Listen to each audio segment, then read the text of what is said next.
Hello, so what we're going to do today is we're going to try and get you out of what we call an extension based posture. So whenever we are stressed and whenever we are um, doing activity and we are under fatigue and things like that, what we can do sometimes as humans is try and find a very solid position.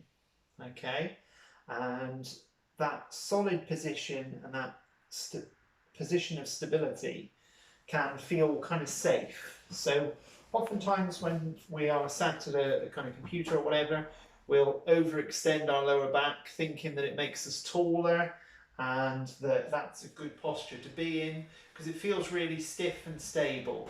But what that isn't is great to be in for a long time. So we want to try and get out of that a little bit and kind of get into a more neutral posture, which might actually look slightly rounded, but isn't necessarily so.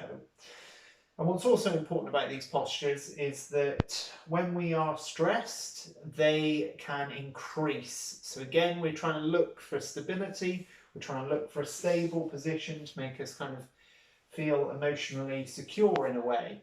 But what we actually want to do is try and get out of that, and that will release a lot of the tissues, a lot of the joints in the lower back, and help us kind of almost relieve a little bit of stress actually as well, because when the back muscles get super tight, our psoas muscle also tends to shorten, especially if we're sat down for long periods, and that can really irritate the joints of the lower back. And it's also called the sort of there's a big link between the psoas and your kind of emotional state as well. So we're going to try and exercise, and we're going to lie on our back.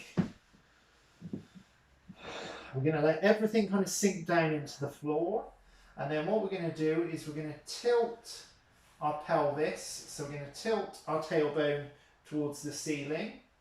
Okay, so the top part of my buttocks are going to push into the ground, and the lower part of them is going to gently lift off.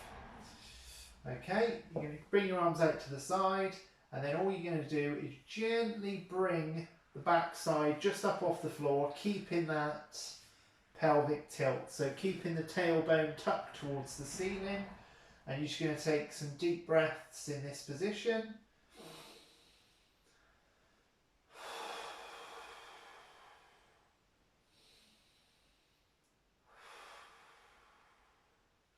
Now it's important that we keep that tuck. That's going to flatten your lower back into the floor. And the important thing is don't come up too high, because if you lose that, you'll start to use your lower back, and we don't want that. We want all the tension to be on the hamstrings and the back side muscles. Okay, so give that one a go.